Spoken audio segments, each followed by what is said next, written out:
Welcome to the show. Welcome to the show. We're back. June 30th, 2022. What's going on, Amir? What's up, man? Good to be back, man. Yeah, man. Let's go and get directly into it, man. First half of the year is done. Mm-hmm. What you got to say so far, man? Then we're gonna go ahead and get into it. Man, it's been everything that we thought it would be and more. We still got another half of the year left, so definitely buckle up your seatbelts and get ready for a crazy ride. For sure. A week from Thursday. Welcome back. Here we go again. All right.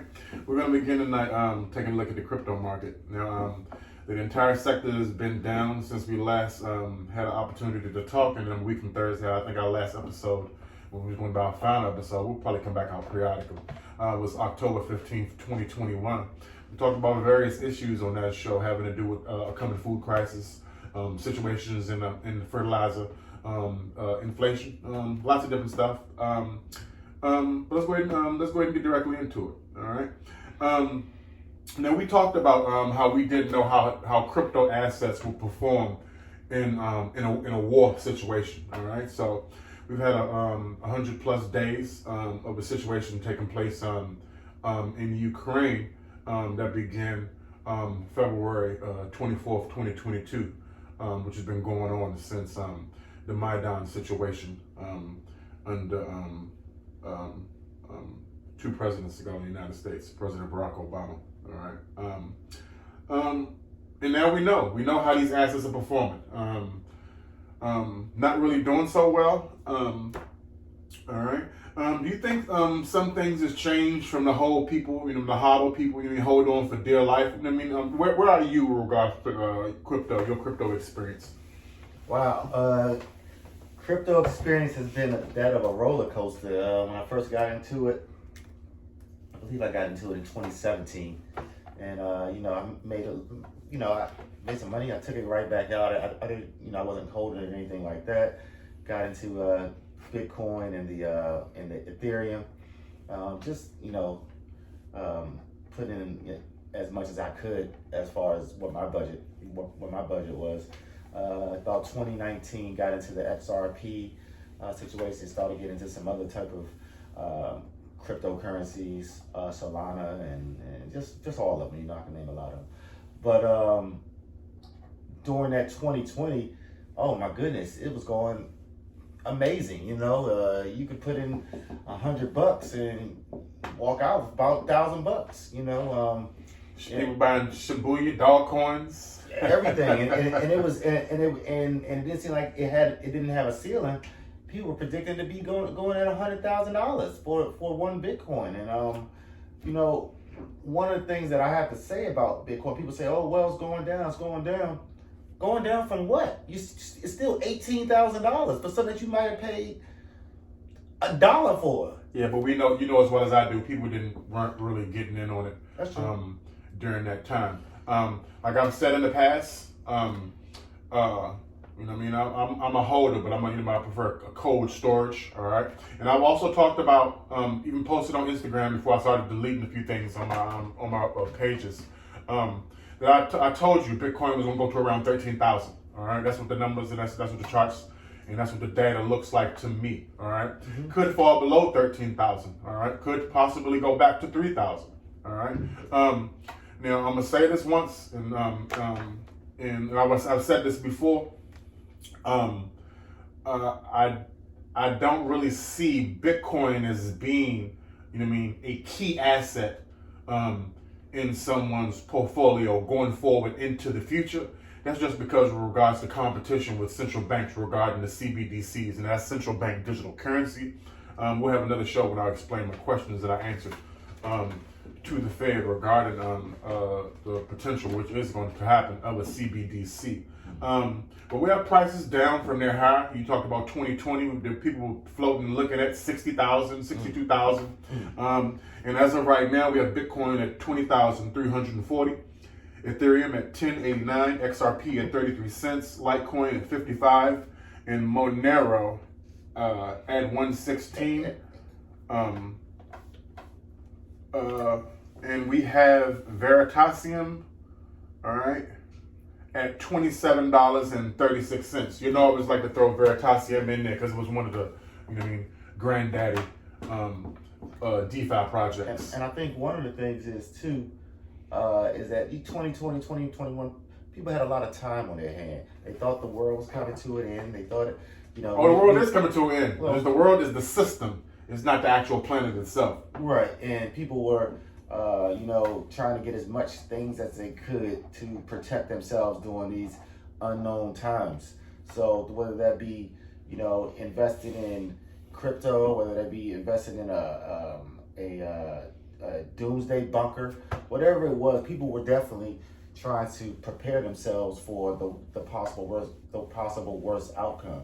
And the crypto was one of those things that were definitely being pumped up all over for everybody to make this get rich quick type of scheme. If you don't have some, then you're an idiot, and you don't know what you're talking about, and you need to do this. So it had its run. I think it'll be around forever because it is a different type of currency that you can use. You just have to have places that will accept it. I don't think it's going anywhere. Okay. And it's just going to be part of our culture. Yeah, we've been talking about cryptocurrency in our show Week from Thursday that we ended last year for quite some time.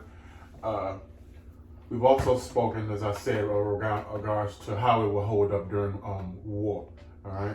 Now we see what's taking place in Ukraine and the ramifications of this is kind of a proxy war. It's still kind of a Cold War situation, not really a hot war, but it seems to be escalating. And as of this week, NATO made mention of China as well. Yes, sir. I don't want to leave your gate up. Want me to shoot through here? Nah, you can keep on when I lock it. Okay, I'll check you later. Have a good evening, Sterling. Man, they kind of sound like a white boy. See you later, chap. Have a good evening. All right, buddy. All right. All right. But we don't really know. All right. What will happen to these once we get into a hot war? Now we talked about the CBDCs. All right, central bank digital currencies, and we'll talk about that on a Saturn news review going forward, as well as we'll do our continuation of our sustainable development goals. But what happens when the power goes out? We've talked about this before, all right? There's no power, there's no internet. You don't really have a currency. You know what I mean? Yeah. You know what I mean? That's one of the things. And do you think that one could be one of the reasons potentially as war escalates and we move from a cold proxy to a hot war? Could you see, prices for these so-called assets fall even further, or like I potentially seeing? And we don't give financial advice. We don't do that. I mean, it's kind of like you have to have both. Like, okay, say for instance, people say gas is very high. I'm going to get a electric vehicle. Nothing wrong with that. But if you're going to get an electric vehicle, you might as well get a hoopty too, if you can. Some people can't, but if you could get like a really cheap car for maybe $1,000 that you just keep, just in case, like you say, the power goes out. That electric vehicle is going to do wonders. It's going to be really good for you. But just in case, have that hoopty. And that's the same way that I feel about the Bitcoin situation. You don't want to put all your eggs in one basket, but you should just maybe have, I don't know, maybe $100, $200 in just in case. And then you have your other type of tangible assets. Now, CBDCs, central bank digital currencies. Do you think they actually, once these central banks roll out their digital currency, which I think a lot of them believe, which is going to save us from our current fiscal situations, which is not. But hey, these are the potentates. All right. You think it could be illegal? Do they actually need competition? All right, like how much? See, we talk about value all the time. How much is something valued? How much is something worth? All right, the price of something. You know what I mean? There's always saying that people know the price of things but don't know the value of nothing. You know what I mean? Could you see a possibility that these things could become illegal? Well, I mean, current cryptocurrencies in regards to competition against the central bank digital currencies. But that's How would you create a price model? But that's how it came into the game. It came into the game on not illegal, but just a currency that was used by people of, just of every type of. We know about it. These are items that were primarily consumed by tech people, engineers, scientists. Yeah. So you know what I mean, it wasn't widely available. I mean, it wasn't widely known as it is now. Yeah, and that's the problem. They tried to make something that was underground mainstream. But was it underground? Is it? You know what I mean, we're talking decentralized asset. Yeah. All right, not inside of the system, outside of the system. Now, what happens when we have decentralized asset become centralized? It's no longer have the same cachet, does it? You know what I mean? Would it have the same cachet? Would it have the same value? I don't understand why it wouldn't if they're saying that what a crypto, what it is something where you have a ledger. So the ledger ain't gonna stop. So what you're saying is, let's pinpoint it down. You're saying is cryptocurrency doesn't have to exist, but the whole blockchain concept is what will remain. Exactly. And I agree with you, and that's what I think we're going with the CBDCs. I do think that central banks around the world will begin to limit access of these items because it's getting bad out here. All right, we see trillions of dollars in value being removed from the markets over the past few weeks. 8 trillion. And it's going to continue to fall. All right. We see, we talked about it in the past, as our system continues to collapse. We're going to have currencies fail, and the strongest one that's going to be left over is the United States dollar. All right. So for quite some time, we can expect real sound assets in regards to gold and silver to still be, tweaked around by the powers that be, remain kind of low. Remain kind of low because the dollar's kind of high. Dollar's going to be strong. All right, even with increased volatility. All right. So, are you continuing to do your stacking? Yes, sir. I mean, I have a plan. I'm just gonna keep stacking. Work that plan. Work the plan out. See what happens in 10, 15 years, and I think I'll be pretty well because again, that is a tangible asset. It's a resource. You know what I mean? So no one's not gonna stop accepting gold. All right. So you say gold is a tangible asset. Yeah. Physically, it exists. Yes. So what is cryptocurrency? I'm telling you, they just want to use the ledger. That's all it's gonna be about. It's gonna be the ledger part. All right, and that's fair. All right, and that's where we actually ultimately see all of this going. All right, the global digitized ledger. All right, we're talking about the ultimate form of tracking. All right, ultimate form of tracking. All right, we see models kind of failing in regards to our central banks. All right, claiming that they couldn't really foresee inflation. How could you not? Well, we saw it. You know what I mean? It's pretty noticeable. I don't know. I think we'll just have to wait to see. But we do see cryptocurrencies continue to drop. All right. We just have to see where it goes. All right. Let's move on. All right. We're gonna take a look at some articles on Saturn News. All right. First one is the U.S. food and processing plants destroyed, impacted by accidental fires or other causes. All right. And this is a list that's comprised from the Gateway Pundit, and we see beginning January 11th, 2021. All right. 75,000 square foot processing plant was destroyed. All right, and this list ends 6/23/2022. That's Georgia's Inc. Poultry and Prepared Foods announced it will close one of its food processing plants in Campbell County, Tennessee. All right, and we've talked about food crisis a lot. All right, in our show a week from Thursday when we were coming on regular. We talked about a food crisis game that took place here in Washington, D.C. All right.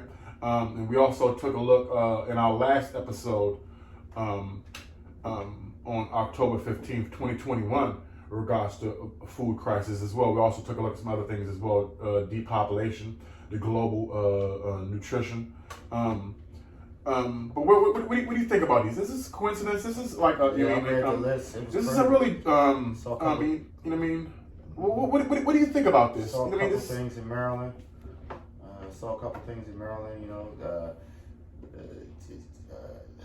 Chickens and a lot of livestock and just really awful from what I've read. It just keeps going. It's every single month.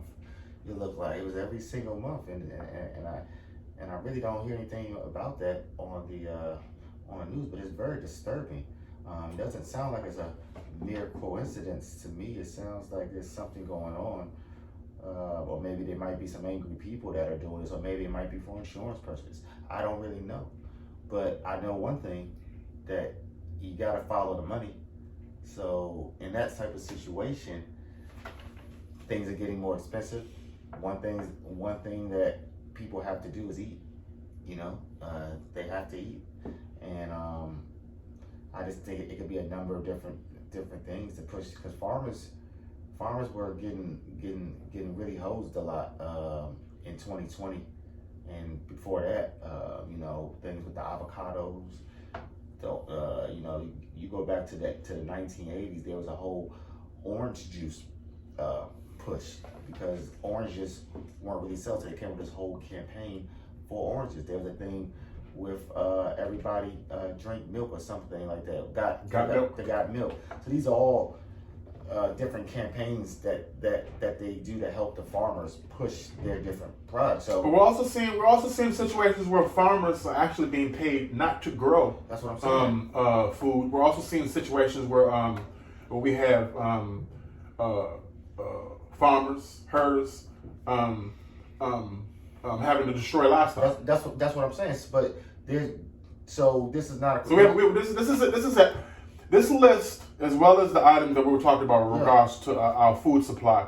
This is a direct threat on the American food supply. This is a national security issue. Yeah, it's a national security issue, but it's the farmers are being told to do this, whether it be for, again, insurance, or whether it be for them to make more money from the higher ups that are telling them that they need to do this. So everybody's in on this. If you go online, you're browsing around and searching, even on Telegram and some other things.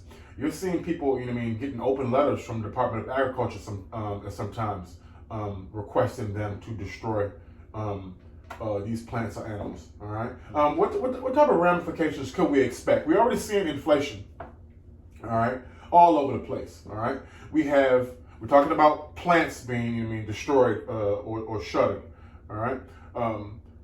What's going on in our food supply with inflation? All right, we have problems with diesel. All right, that means truckings. Things aren't getting to their appropriate locations. All right, where do y'all see this? Where do you see this in come June 30th, 2023? What do you think? Well, the thing is, it's like we don't have a food shortage. We have a food shortage. People are destroying the food. That's the shortage. It's not like we aren't able to grow anything, or the chickens aren't able to produce eggs, or the cows aren't able to produce milk, and all these things. That's not the issue. You just went down that list. It's over 30 not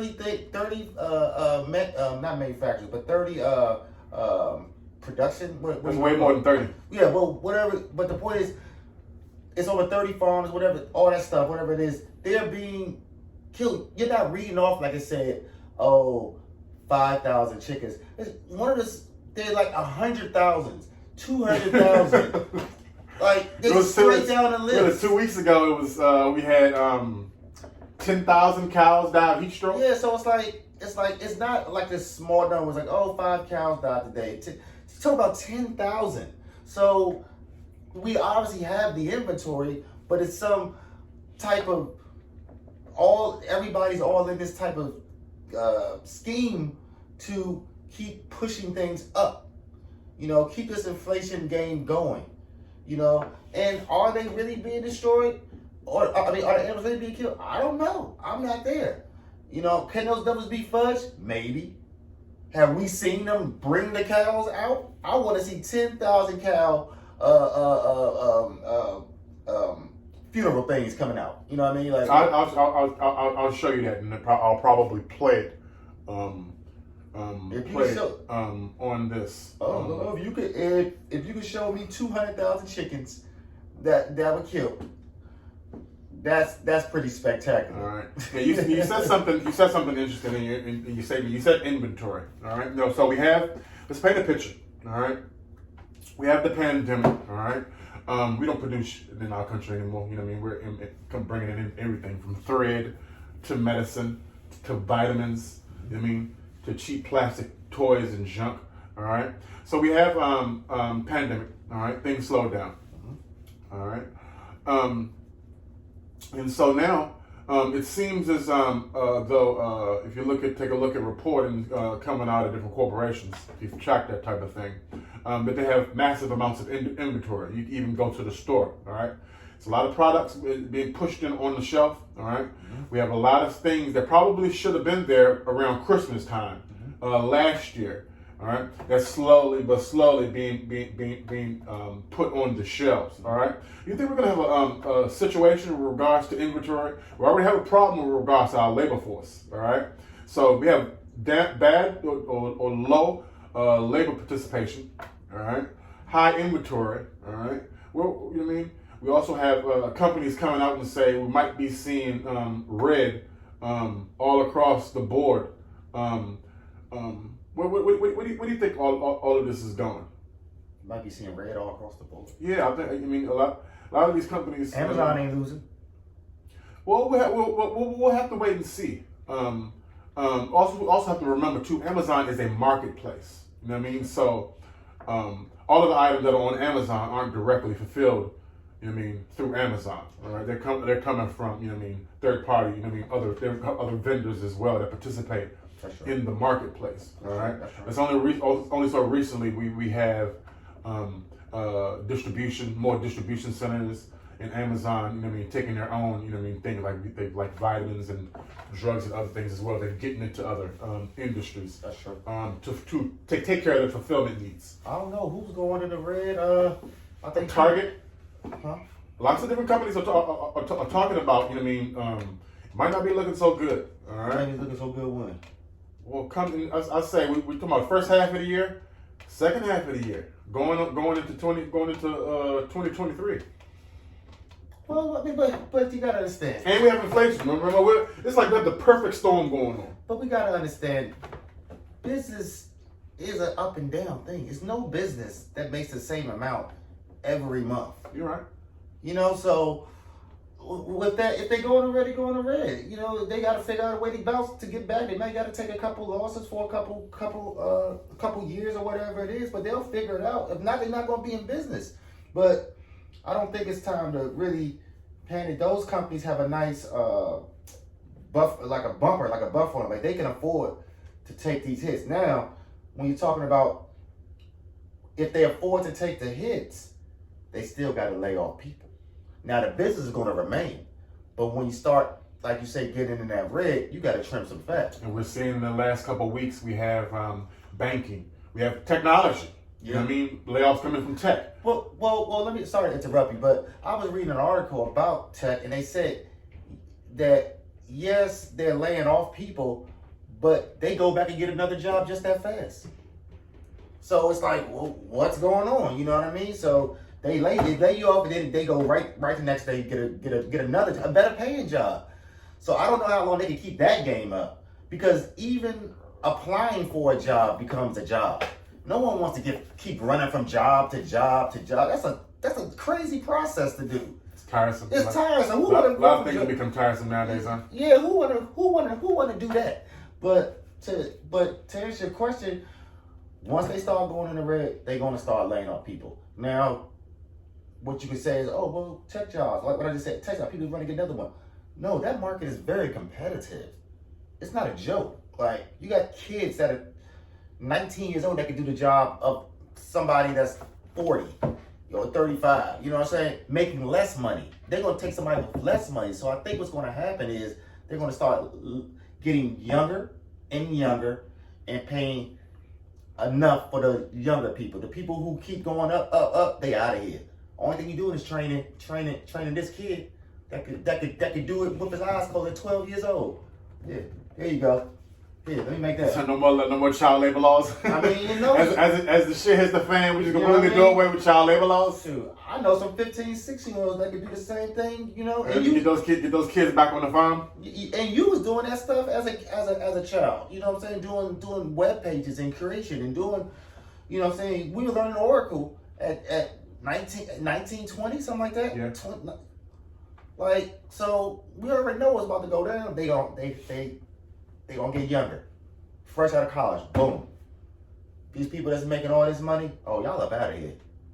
Y'all up. All right. The question, since we're talking about labor, we're talking about inventory, and we're also talking about our food supply. All right. Mm-hmm. Do you think it's going to be a return to a semi, modern agrarian society, something that we've never seen before? You know, I'm a proponent for urban farming. You know what I mean? Being able to somewhat slightly sustain and kind of offset your, your needs. And this year, one of my goals was to limit my food waste. I've tried somewhat, you know what I mean? But I'm a social cat, you know what I mean, out here looking, you know what I mean, somebody to spend my life with. And so, you know what I mean, sometimes, you know what I mean, I'm wasting food. You know what I mean? We're going out. Yeah. Do you think we're already going to see situations with regards to our food supply? But do you think our system could kind of revert somewhat back to offset a lot? Because this is a large amount taken away from our food supply. This is definitely food insecurity, and you know what I mean. We have the price of wheat going up all across the board. You know what I mean. Fertilizer we talked about last year, it's going up. This all increases the price of all of these items. So we have, I mean, prices escalating, you know what I mean? In the case of these processing plants, you know what I mean, the ability to get those items to market has decreased, all right? Where are we? You know what I'm saying? What should we be scared?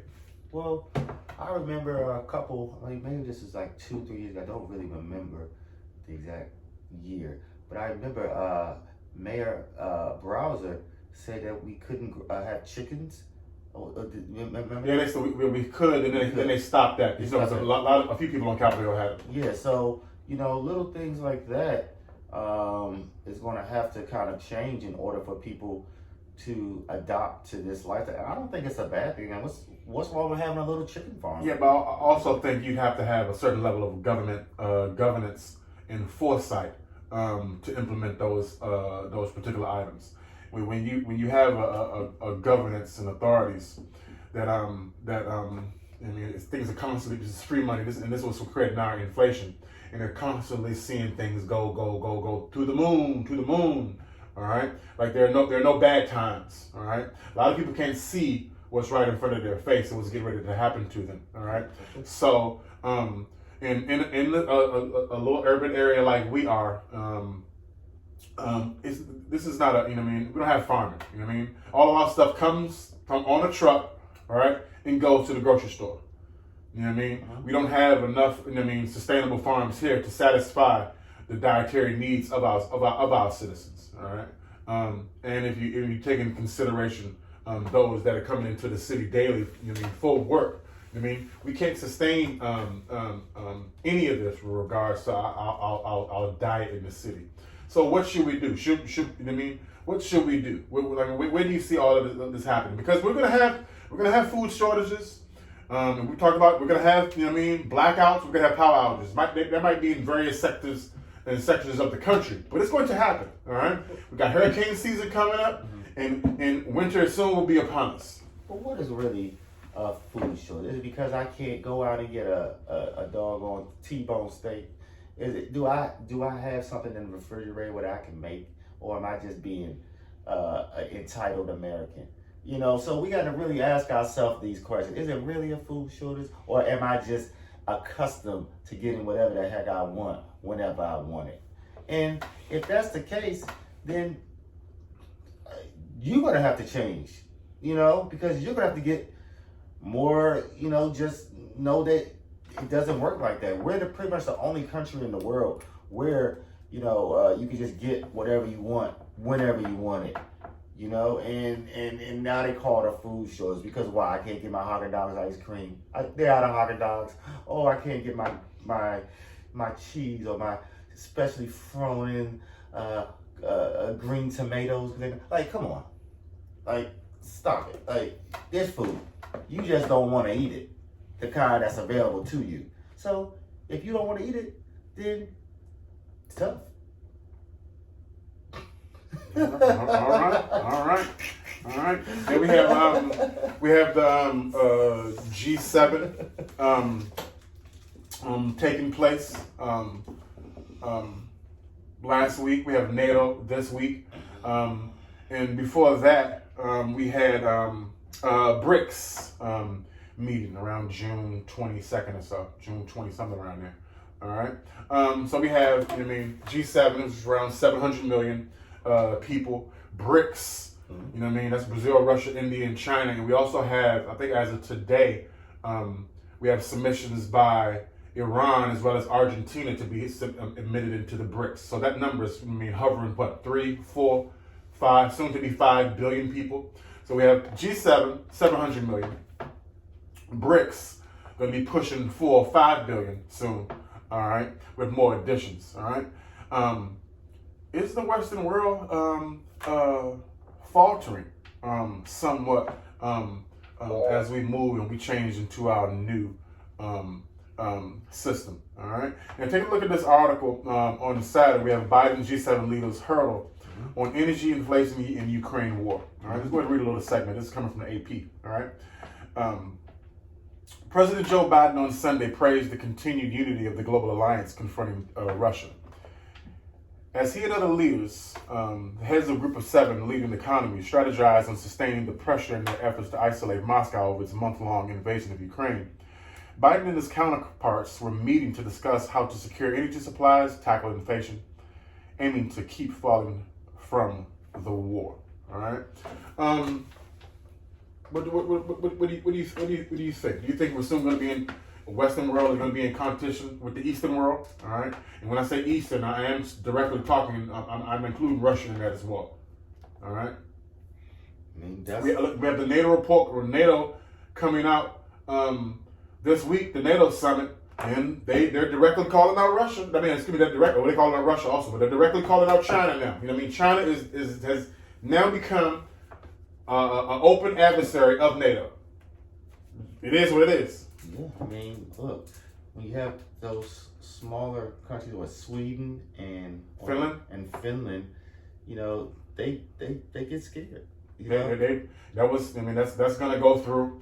We also see maybe a little quid pro quo that took place between Erdogan, Republic of Turkey, and the United States. They will be receiving F-15s F-16s, and that came out today. So were those F-16s given? Because they have situations because Sweden is, aiding and abetting and harboring terrorists, as well as a lot of other nation states. All right, we're not gonna get into that. Yeah, no, look, when you're dealing with what the situation took place with the Ukraine and smaller countries, the Finlands and the Swedes that don't have an army like that to even really protect themselves, they're going they do. Sweden and Finland has. I think they have an army, but you're dealing with.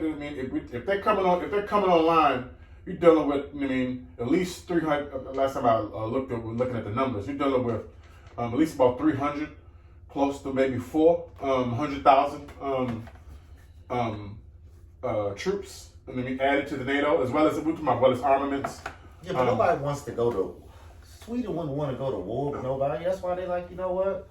Let's go ahead and join this so we can at least be protected. Well, that means they're actively pursuing an aggressive stance towards their neighbor.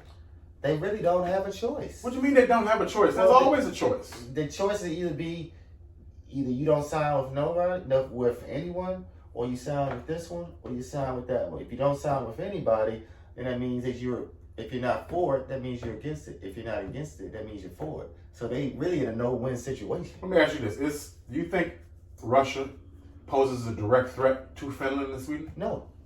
So why are they taking a defensive stance against a person that poses them no threat? That's a great question to ask. I don't know that. Well, I don't know why. Maybe they feel pressure to continue to get. Maybe they want to get in with some funding, security in case something goes on. They could have that lifeline. It's all different politics. So we don't really know what's being said in those rooms and for those leaders to say, let's go ahead and do this. They can always get out of it. They're not forced to stay in it. They can say, hey, they can say a year from now, you know what, this wasn't really a good idea, and we don't want to even get involved with this, so we're out of this. They can always change their mind. It ain't no blood in, blood out. No Crips and blood. They ain't getting jumped out of that. You know, they say, you know what, we done. See y'all. So we'll see. I don't know. Finland, I don't know what the hell they doing. Like, why are they even talking? All right. Now, we're moving on to another article. All right. This is China's Xi Jinping slams West for sanctioning Russia in his BRICS speech. All right. Let's go take a look at a snippet of that. All right. From UPI. All right. He said, to politicize the global economy and turn it into one's tool or weapon, and willfully impose sanctions by using one primary position in the international finance and monetary system will only end up hurting one's own interests, as we're seeing with the prices in regards to wheat and energy prices, all right? As well as those of others, and inflict suffering on everyone. The Ukraine crisis is another wake-up call for all of the world. It reminds us that blind faith in the so-called position of strength and attempts to expand military alliances and seeks one's own security at the expense of others will only land oneself in a security dilemma. All right. I don't know. I don't know. All right. War is escalating, and I think we're going to see some major problems in our food supply, in our energy supply, in our medical situation as well. You got to remember, if we're getting into a tussle with the people who are producing this COVID tests, they're producing vitamins, they're producing minerals, you know what I mean? Drugs that are in our supply that we're currently using. All right, they're producing the clothes. You know what I mean? They're making the shoes. They're making everything. You know what I mean? You know what I mean? We're talking about these companies being into red. We go to war with China. You can best believe they're not shipping goods over here. All right? We go to war with China.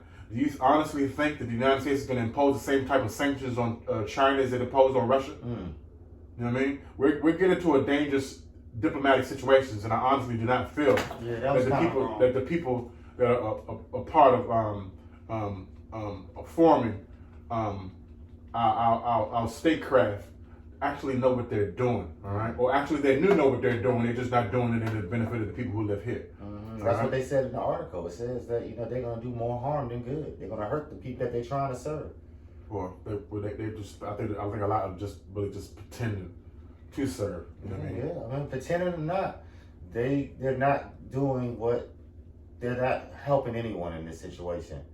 You know, and to do those sanctions was not a humanitarian thing to do, because those people there don't have nothing to do with that if they're living there and the president decides to go to war. What you want them to do? All turn their back on their country and go over to Ukraine and start fighting on their side? That don't even make, like, what are we talking about? You going to punish the people because of what the president does? That's so wrong and sad. It's sad.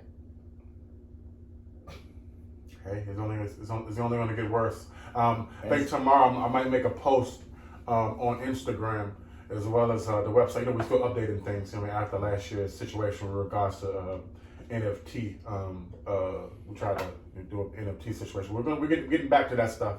Those prices are taking a hit as well. But we're in a good place. You know what I mean?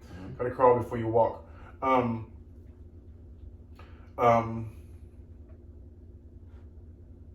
I actually don't know. This is highly disturbing. I think we're going to be moving to a place of, more artificial, less natural. You know what I mean? And those are kind of buzzwords in engineering terms as well. But the last thing we're going to take a look at is coming from the Ministry of Foreign Affairs of the People's Republic of China. Right? And this is from spokesperson Zhao Lijian's press conference from today. All right. And let's go ahead and read the first section, and I'll get your opinion. All right. This is coming from CCTV. All right. The question that he asked, they asked Zhao Lijian is on June 29th. Let me talk about this a second ago. All right. NATO released its 2022 strategic concept at the Madrid summit. The document mentioned China for the first time. All right. It claimed that China challenges NATO's interests, security, and values, and criticized China's normal defense building, economic policies, technological progress, among other aspects. It also said that NATO remains open to constructive engagement with China. This is the first NATO summit that invited leaders of Asia-Pacific countries, including Japan and the Republic of Korea. What is China's comment? All right. He goes on to state, spokesperson, the NATO 2022 strategic concept misrepresents facts and truths. It chooses to wrongly define China as posing systemic challenges, smear China's foreign policy, and point fingers at China's normal military posture and defense policy. The document seeks to stoke confrontation and antagonism and smacks heavily of Cold War mentality and ideological basis. China is gravely concerned over this and firmly opposes it. China is known to be a force for world peace, a contributor to global development and defender of the international order. China has never invaded any country, never launched a proxy war, and never joined or formed any military bloc. We are committed to the path of peaceful development. We aim to build a community with shared future for mankind. We have advanced high-quality Belt and Road cooperation and put forward the Global Development Initiative and the Global Security Initiative, which are implemented. All of those are public goods provided by China to help the international community deal with many issues on peace and development. People of the world see clearly that China's development presents valuable opportunities for world peace and development. It does not pose systemic challenges as wrongly supported by NATO. In contrast, it is NATO that poses systemic challenges to world security and stability. NATO claims to be a regional defense alliance, but it has constantly sought to make advances into new areas and domains and wage wars in various countries in the world. NATO has developed blood of their people on its hands. The Chinese people will not forget the crimes NATO committed 23 years ago when US-led NATO bombed the Chinese embassy in the Federal Republic of Yugoslavia. Now, NATO has extended its tentacles to the Asia Pacific and sought to export the Cold War mentality and replicate bloc confrontation. The Asia Pacific is one of the most peaceful and stable regions on the world and a promising land for cooperation and development. Any attempt to undermine its peace and stability and sabotage regional solidarity and cooperation will be unanimously rejected by the people of China and the rest of the Asia Pacific. Such attempts are bound to fail. Here's our message for NATO. Hyping up so-called China threat will lead nowhere. NATO must immediately stop its groundless accusations and provocative rhetoric against China, abandon the outdated Cold War mentality and zero-sum game mindset, renounce its blind faith in military might and misguided practice of seeking absolute security, halt the dangerous attempt to destabilize Europe and the Asia Pacific, and act in the interest of security and stability in Europe and beyond. What do you think about the spokesperson's statements, man? I mean, sounds like they're looking from an objective perspective, which I think is good because NATO has been kind of bullying people and to get down or lay down, and this latest effort with Putin, it seems like the war was pretty much started because he did not want to lay down, and a lot went on with that. So I think what he's saying is coming from a different. What this gentleman is saying is coming from a different perspective. It's objective. I think it's painting both sides of a picture, which I think that what you're supposed to do when you're speaking of such very and speaking in form of these like major issues, especially when dealing with war and how countries are represented when they are in a situation to either get with another alliance or allegiance, and that's a very tricky subject. So I think he did a great job of explaining it and making people think about the various outcomes of this situation. Okay. Do you think NATO poses a threat to China? I don't think they pose a threat. I mean, no, because China, like you just said, has the BRIC, and China has Russia. China has a lot of.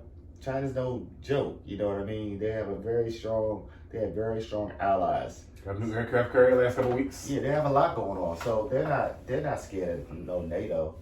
I don't think they're scared one bit. A lot of those countries that are even in NATO got in NATO because they need protection. All right.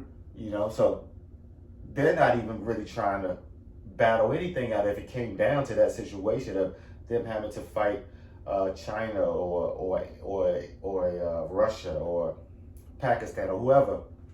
They don't even want to do it because they were scared. They had to group up. So, they don't have a leg to stand on. I think China will be just fine. All right. Now, do you think China poses a threat to NATO? No, I don't think. If you're not messing with them, they ain't messing with you.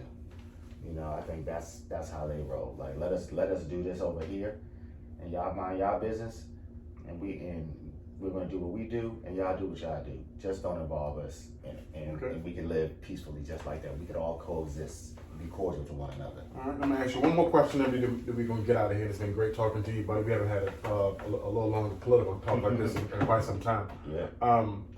We see rhetoric coming out of the Western world that's talking about that we shouldn't let Taiwan situation go.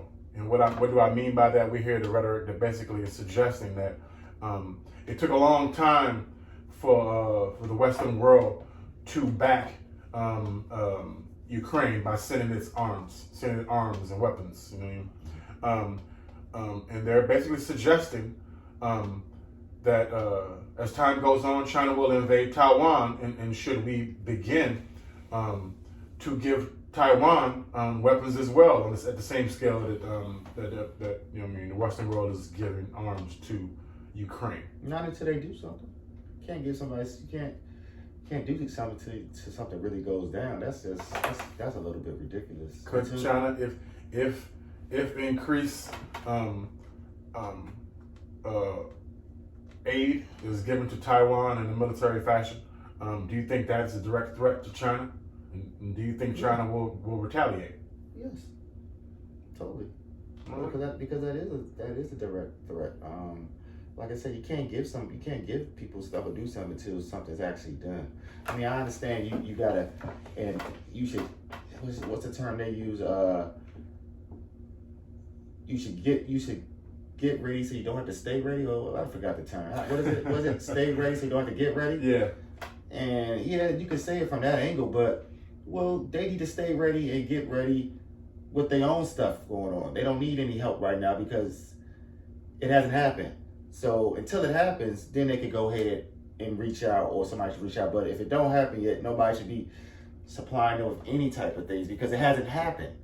So you're just waiting for it to happen, which is like, so you know what's going to happen then? So you know what's going to happen, and you're going to give them some stuff, so you know we about to all get involved. So it's like, don't jump into their BS. Let them handle that and see where it goes. Do not get involved with that. You know what I mean? Okay. All right, brother. All Yes, right. sir. We're getting things on Saturday News back online. Speeding it up. Have a content delivery network, but still running kind of slow. I need to optimize some of the databases some of the images still aren't. I don't even know where they went to. A lot of the PDFs, like the U.S. code, they're not even in the system anymore. It's actually kind of strange. It's some, you know what I mean?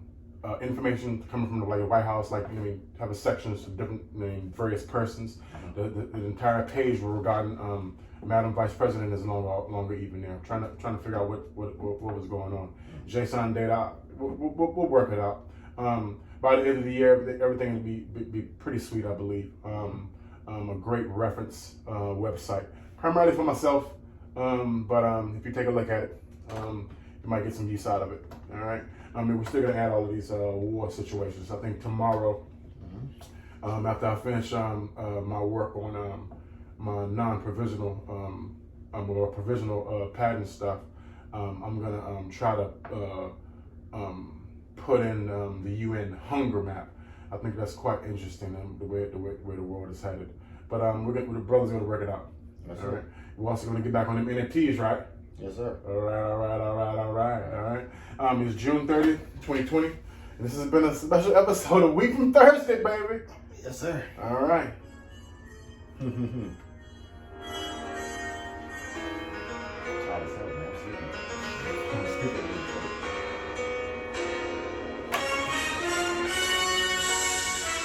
That was funny.